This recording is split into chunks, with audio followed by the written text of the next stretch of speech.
Hey, what's up guys, Tony here, and I want to talk to you guys today about why I'm avoiding all information about Battlefield 4. And even though I just said that, I can't really say that it's absolutely 100%, I'm absolutely 100% avoiding all information, because I saw the trailers at E3, and I've seen some videos that Battlefield posts up on their Facebook page, or you know, people, friends of mine, say like Battlefield podcasts, they post up on their YouTube page.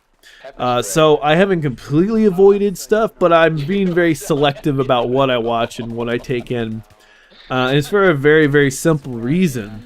And I want to get to that just in a minute. So I want to tell a little bit of a story. Those of you guys who've been around the channel long enough will have probably heard the story 2 times, 3 times, maybe at the most. I doubt it though. Probably a couple of times. But I want to talk about hype. And this is something that I've noticed that for me kills a lot of games. The hype.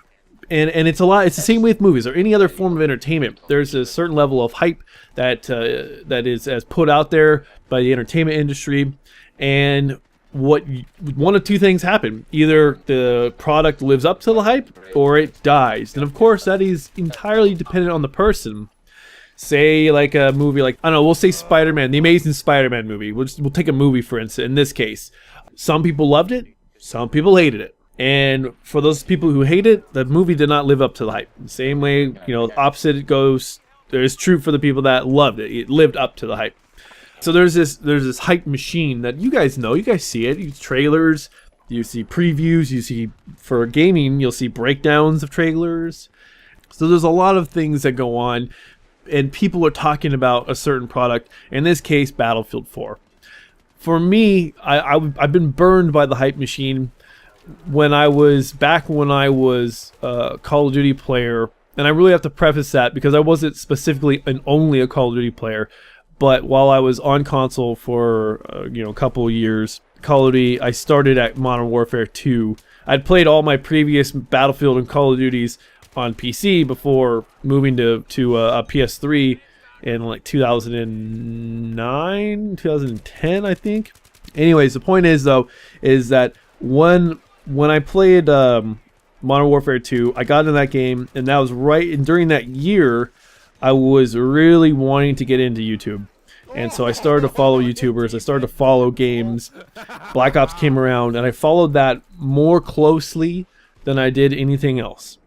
And I played the shit out of that game, and I loved it. I really did love Black Ops 1. It's probably, for me, it's the best Call of Duty. Oh, actually, the best Call of Duties were the DLC, well, it wasn't really DLC, but the expansion packs for Call of Duty, the original Call of Duty, and Call of Duty 2. I'd have to say, actually, Call of Duty 2 is probably the best Call of Duty that's ever been made. And so anyways, when Black Ops came out, I really studied that game, and through the life cycle of Black Ops, things were starting to be spoken about Modern Warfare 3. And I really got into that. I started watching videos, I was following as much information as I could, and I even went to Call of Duty XP. And I got a chance to play the game. I got a chance to just see all the media hype in person in Los Angeles.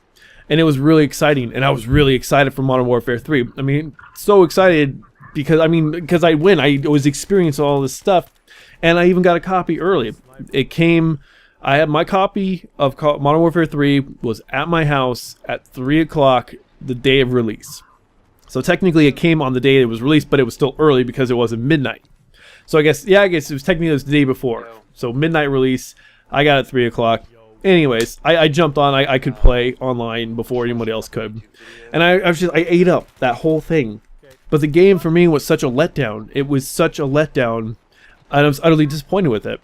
And so now here we are 2 years later, the open beta is coming up in a couple of weeks.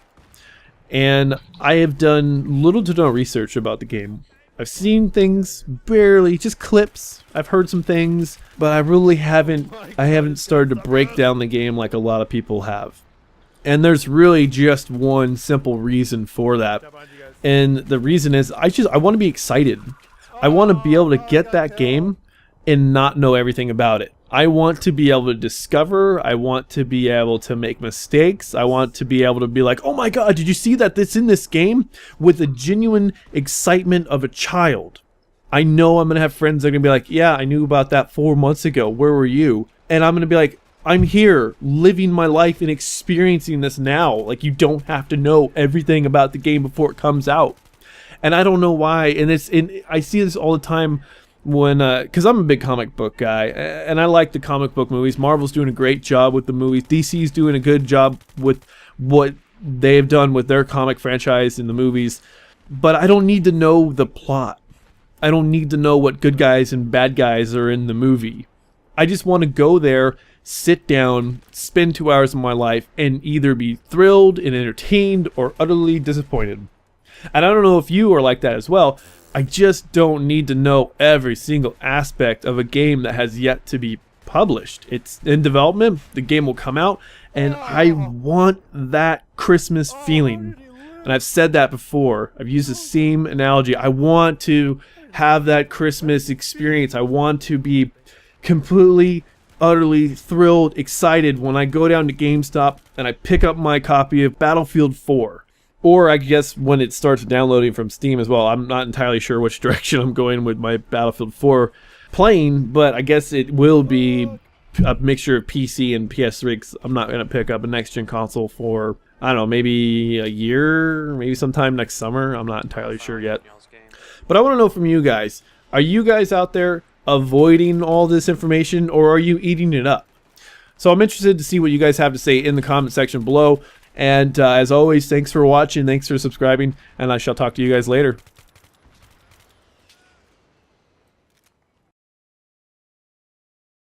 Let's go! How do I turn off my laser? Uh-oh, here we go. On my weapon? Oh, no. Oh, I got you! Stay alive! I don't know the answer to your question. Fuck yes! That was rad!